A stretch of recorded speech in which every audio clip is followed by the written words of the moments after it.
Hamdan, and this is Nightline, and here are the top stories. Judicial Tribunal among key issues raised in Pakatan Harapan MPs meeting with Prime Minister. And student seriously injured in knife attack.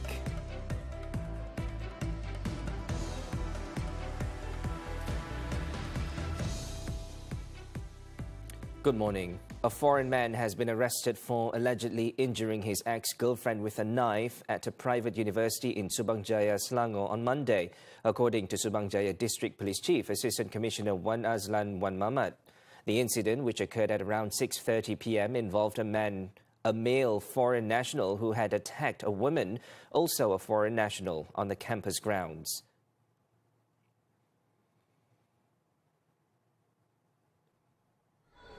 Let's go. Let me go. You let me break. Let me go. Let me break. Initial investigations revealed that the 20-year-old student sustained a slash wound to the left side of her neck. She was rushed to the emergency unit of University Malaya Medical Center before being placed in the red zone for urgent treatment and has since been reported as stable. The 21-year-old suspect, believed to be the victim's former boyfriend, was detained shortly after the incident. The motive behind the attack is still under investigation. The case is being investigated under Section 324 of the Penal Code for voluntarily causing hurt using a dangerous weapon. Police are urging anyone with additional information to come forward and assist with the investigation.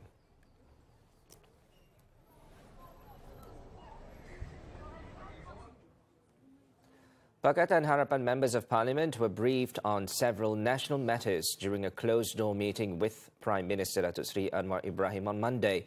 The nearly two-hour engagement also touched on constitutional provisions concerning the judiciary.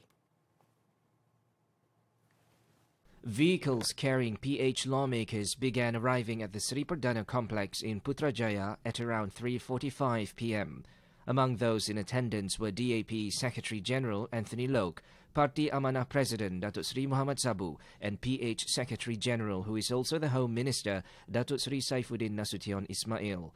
The meeting is a continuation of the Prime Minister's engagement session with Barisan Nasional MPs held on July 11th. Some 2 hours later, Anwar was met by reporters as he was leaving the Sri Perdana complex following the session. Very good. Very good. Very good. Okay. Meanwhile, Communications Minister Datuk Fahmi Fadil confirmed that PH members of Parliament were briefed on Article 125 of the Federal Constitution during their meeting with the Prime Minister.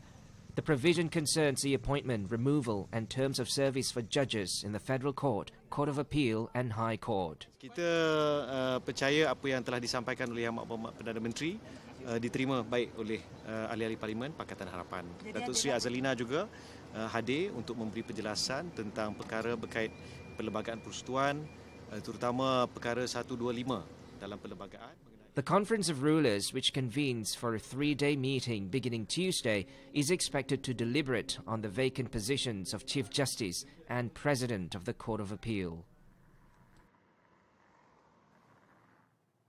Earlier, the Malaysian Bar carried out a peaceful procession to deliver a memorandum to the government pertaining to judicial integrity. PKR Vice President Nurul Izzah Anwar was among more than 600 participants who joined the event in Putrajaya. The group began assembling at the Palace of Justice at around 1:50 p.m. They then embarked on a 2.6-kilometer walk to the Prime Minister's office at approximately 2:30 p.m. The procession concluded about an hour later, where Bar Council President Muhammad Ezri Abdul Wahab handed over the memorandum to Director General of the Legal Affairs Division, Datuk Zamri Misman.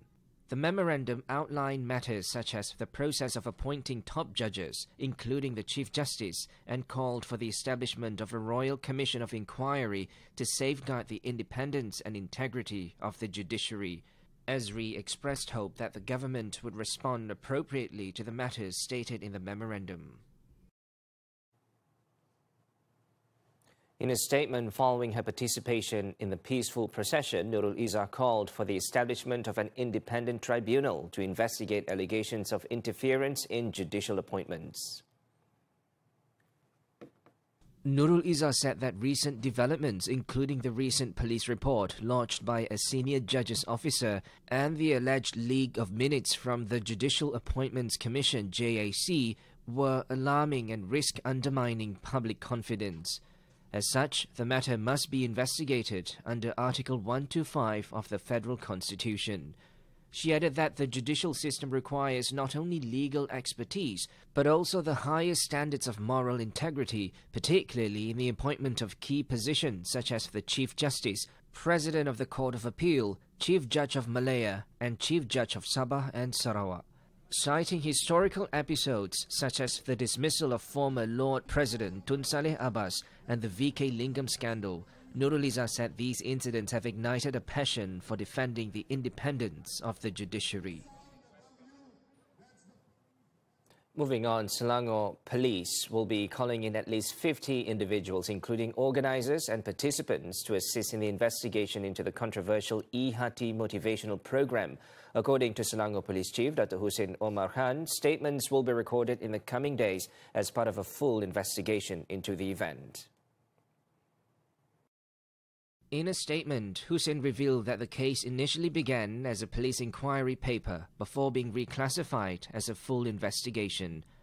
The program is now being probed under 3 legal provisions, namely Section 294 and Section 509 of the Penal Code and Section 14 of the Minor Offences Act. Authorities are investigating allegations of lewd elements or teachings that deviate from social norms. The probe aims to determine the validity of these claims fairly and comprehensively. As such, Hussein said all participants of the program will be called in to provide statements under Section 112 of the Criminal Procedure Code. Previously, media reports claimed that the program, which was organized by a husband and wife duo, had allegedly propagated deviant teachings targeting working women and those experiencing marital issues. The allegations came to light after a former participant came forward on social media accusing the organizers of promoting cult-like teachings under the guise of family wellness, intimacy workshops, and women's empowerment sessions. Meanwhile, Minister in the Prime Minister's Department for Religious Affairs, Dr. Muhammad Naim Mokhtar, has confirmed that the Selangor Islamic Religious Department, JAIS, will summon 2 new witnesses on Tuesday to assist in the ongoing investigation into the controversial E-Hati program. Besok, Jabatan Agama Islam Selangor bahagian penguasaan akan panggil kedua-dua saksi tersebut dan kita tunggulah besok. So setakat ni saya boleh cakap bahawa siasatan tu telah dimulakan dan kita harap saksi-saksi akan hadirlah pada hari esok. It is understood that both individuals had previously expressed reluctance to come forward and provide statements to the state's religious authorities. In the meantime, checks by TV3 News crew found that the office of the company in question, located in Damansara Perdana, has been closed. When contacted, a company representative confirmed that staff are currently working from home. The representative also stated that the company will fully cooperate with the authorities in the ongoing investigation.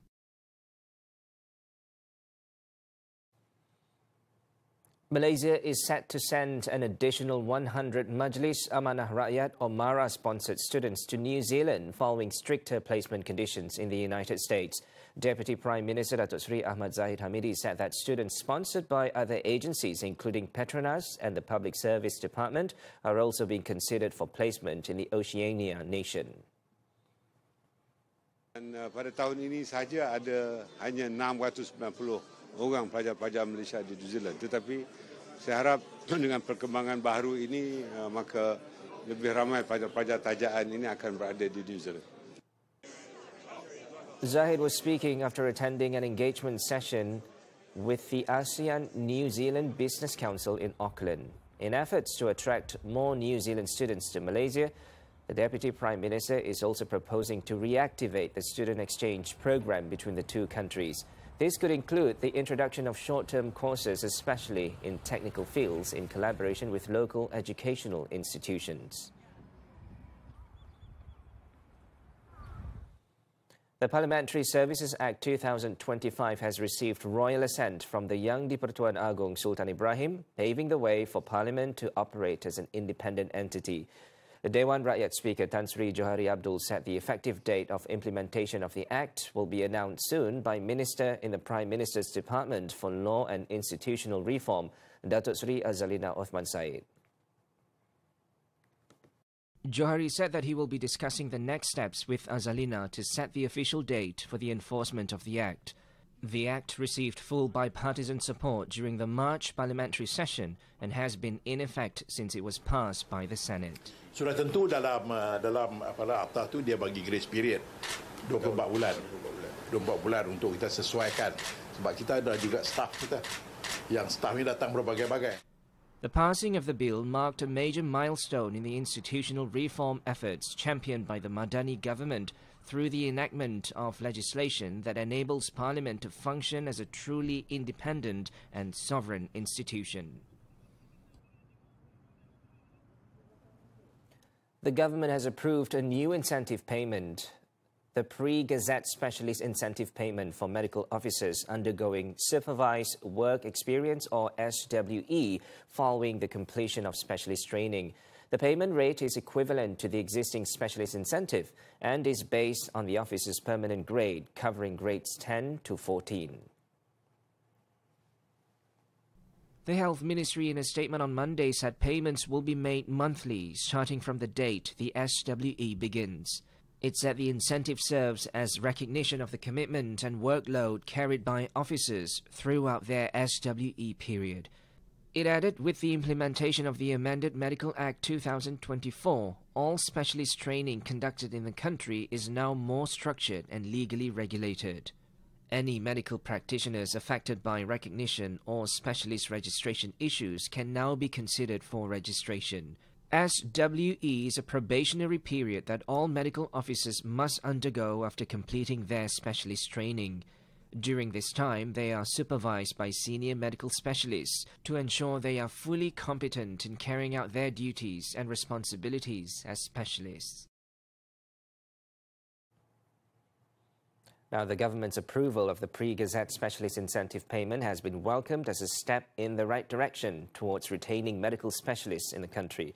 Malaysian Medical Association MMA President Dr. Kalwinder Singh Khaira urges the government to complement the incentive with better pay structures and competitive remuneration to retain specialists in public healthcare.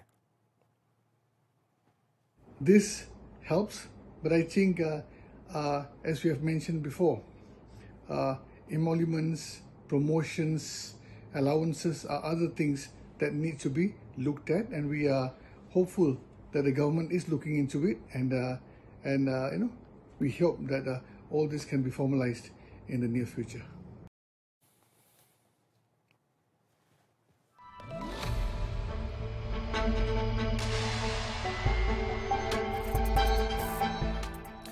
Malaysia's May wholesale and retail trade recorded 154.3 billion ringgit in sales, a 4.4% year-on-year growth. According to the Department of Statistics Malaysia, DOSM, the growth is primarily driven by encouraging performance in the retail and wholesale subsectors.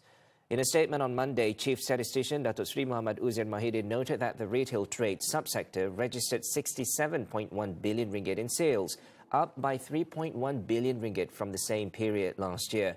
The wholesale trade subsector expanded by 4.7% to 68.2 billion ringgit, reflecting steady business activity across supply chains. The subsectors which recorded growth include spending on daily essentials, purchases of food and beverages, clothing, and also cosmetics. This strong growth sends a positive signal that consumers continue to spend, remaining a key driver of the nation's economy. Singapore averted a recession in the second quarter, but the government warned of significant uncertainty ahead, owing to the effects of US President Donald Trump's tariffs. Preliminary estimates from the Trade Ministry showed on Monday that the economy grew 4.3% year-on-year in the 3 months to June, extending the 4.1% expansion in the first quarter. It grew 1.4% quarter-on-quarter from 5.0 0.5% in the first 3 months of the year. The reading means the city-state avoided a technical recession, defined as 2 successive quarters of contraction. Nevertheless, the government offered a note of caution for the rest of the year, citing the lack of clarity surrounding US tariff policies. China's exports rose more than expected in June after Washington and Beijing agreed a tentative deal to lower tariffs on each other. According to data from the General Administration of Customs, exports climbed 5.8% year-on-year, topping the 5% forecast in a Bloomberg survey of economists. The customs figures also showed Chinese exports to the US surged 32.4% in June, having fallen in the month before. Meanwhile, imports rose 1.1%, beating the predicted 0.3% gain. The US and Beijing have de-escalated their trade spat after reaching a framework for a deal at talks in London last month, but observers warn of lingering uncertainty.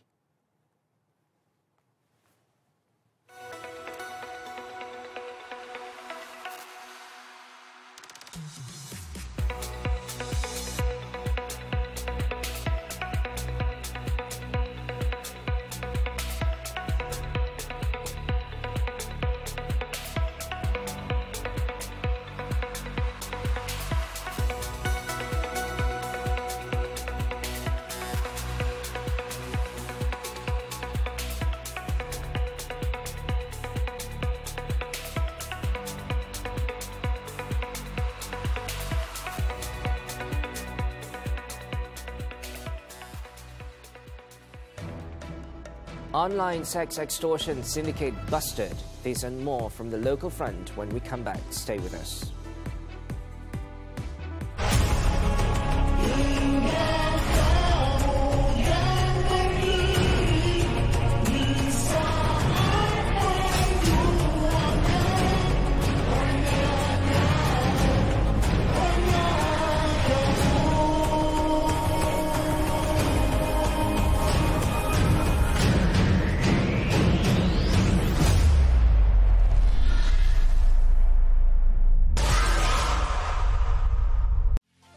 A woman's spirit is boundless.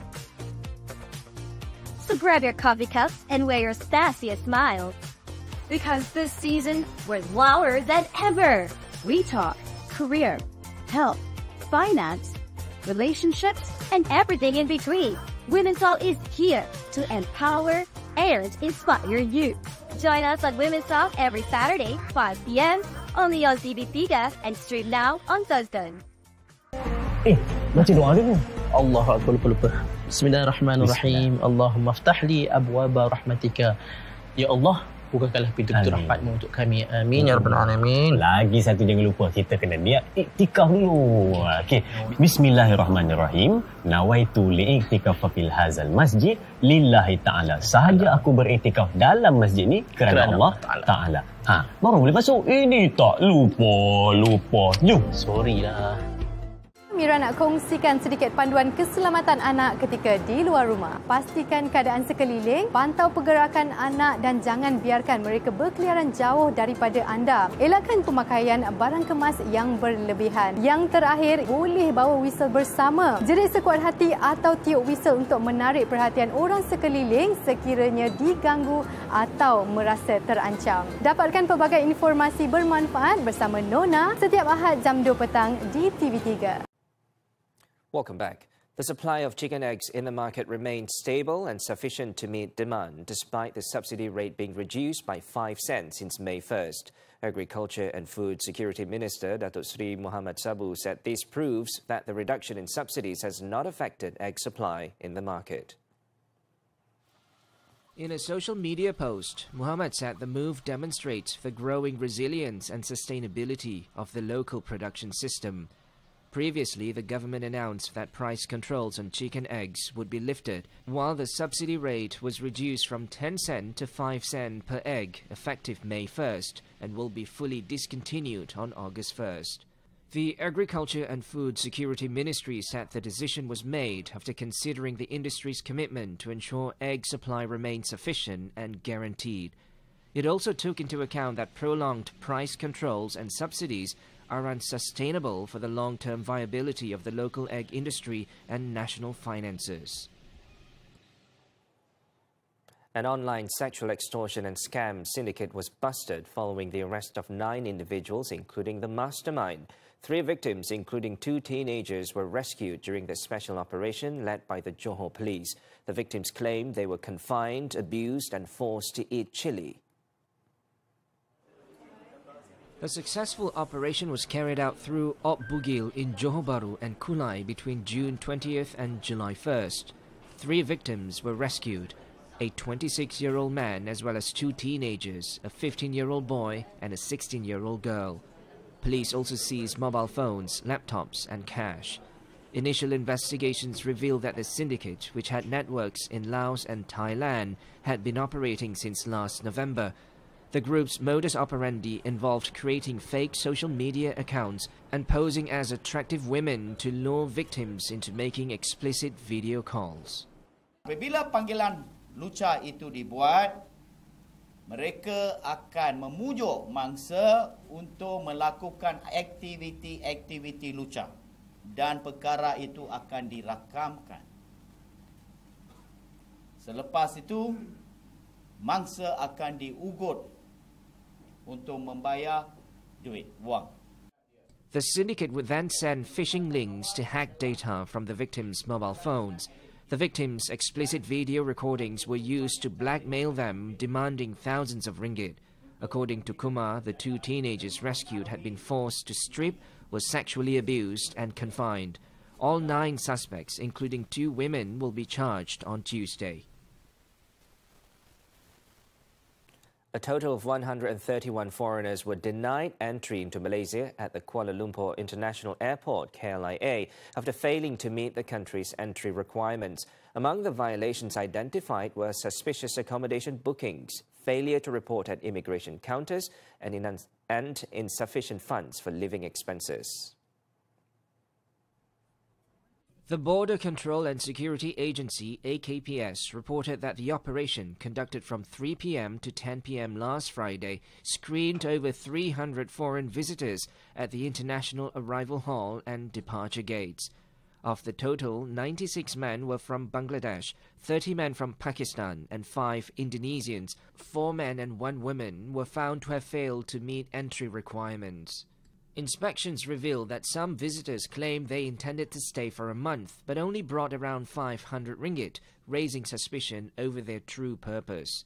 AKPS's actions are in line with international immigration principles, which require visitors to prove they will not become a burden to the host country. At least 9 killed in Massachusetts. The details after this short break. Kerja kita belum selesai.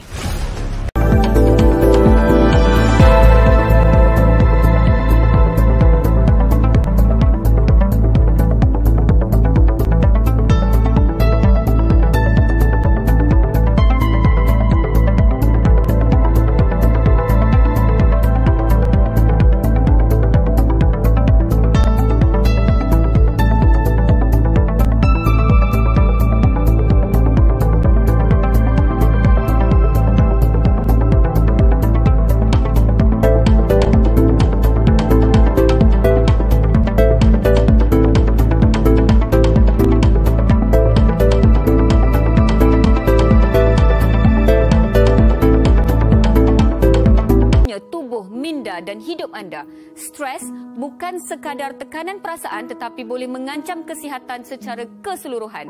Kenalilah tanda-tanda stres sejak awal dan bincang mengenainya secara terbuka. Dapatkan sokongan moral dan emosi daripada orang di sekeliling anda serta bantuan profesional di saluran yang betul. Saksikan Hello Doktor Ahad 5.30 petang di TV3.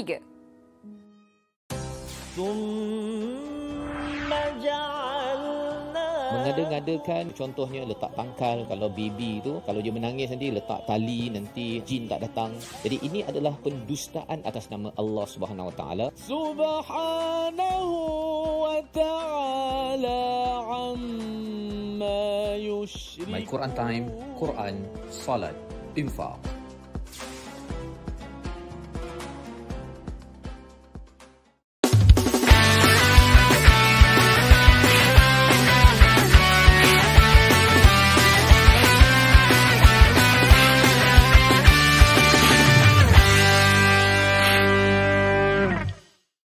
Welcome back. Onto the foreign front. In the US, at least 9 people have died, while 30 others were injured in a fire at an assisted living facility in Massachusetts.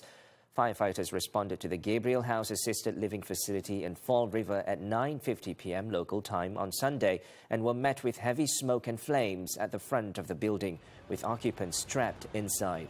The fire was extinguished by Monday morning and firefighters were able to get inside and rescue numerous occupants. Many of those rescued were taken to local and regional hospitals in varying conditions. Investigations to determine the cause of the fire is underway.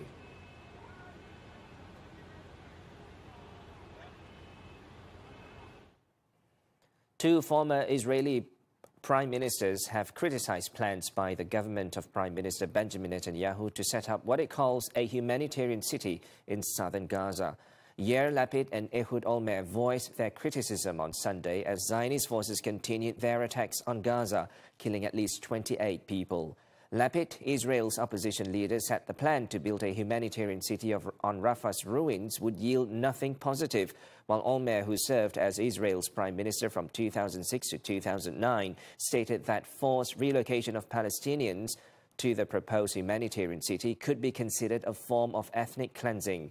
The Israeli government claimed that the humanitarian city is intended to initially house 600,000 displaced Palestinians currently living in tents in the overcrowded Al-Mawasi area along Gaza's southern coast.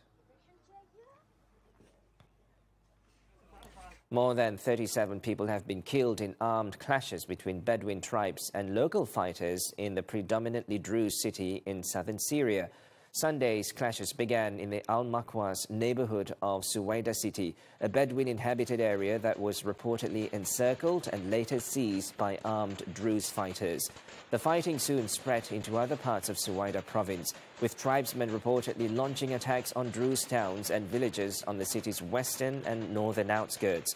The Interior Ministry called the situation a dangerous escalation and said security forces were being deployed to try to restore calm.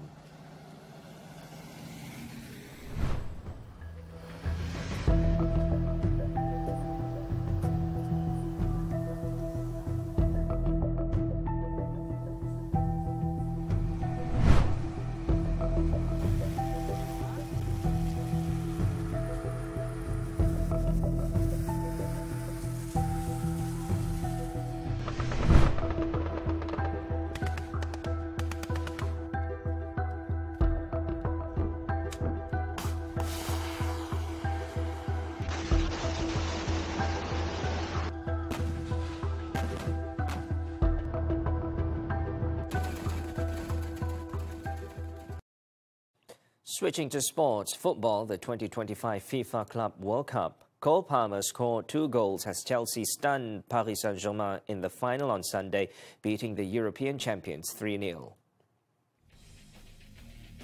Palmer opened the scoring midway through the first half after Malo Gusto set him up to place the ball into the bottom left corner. The 23-year-old struck again on the half-hour mark to make it 2-0 before capitalizing on some passive defending to set up João Pedro for a goal that sealed the emphatic 3-0 victory just before half-time. Tensions then boiled at full-time as PSG manager Luis Enrique appeared to strike Pedro in the face during a heated post-match clash before being separated from the scene. The Blues capped a memorable season with the win, becoming the first champions of the reformatted 32-team Club World Cup. Tennis now, the 2025 Wimbledon. Yannick Sinner downed defending champion Carlos Alcaraz on Sunday to win his first title, gaining sweet revenge for his painful defeat in the French Open final. The world #1 remained composed after dropping the first set, quickly shifting the momentum before securing a 4-6, 6-4, 6-4, 6-4 victory in over 3 hours. Sinner is the first Italian to win at the All England Club and now has 4 Grand Slams to his name at the age of 23. He had squandered 3 championship points in the final at Roland Garros 5 weeks ago, but this time made no mistake as he served out for victory. Moving on to cycling, the 2025 Tour de France, Tim Merlier won Stage 9 on Sunday after a heroic long-range escape from Mathieu van der Poel was caught in the final kilometre. Van der Poel launched an early attack at the start of the 174.1-kilometre stage from Chinon to Châteauroux, but was caught just 800 metres from the finish, falling short of securing his second win in this year's race. Belgium's Merlier, meanwhile, had reason to celebrate once again, having also won Stage 3 as he overtook Jonathan Milan and held off compatriot Arnaud Daly. There was no change in the general classification, with defending champion Tadej Pogacar still 54 seconds ahead of Remco Evenepoel. On Monday, the race will feature 8 categorized climbs over 165.3 kilometers from Eneza to Le Mondo, Puy-de-Sancy in the Massif Central.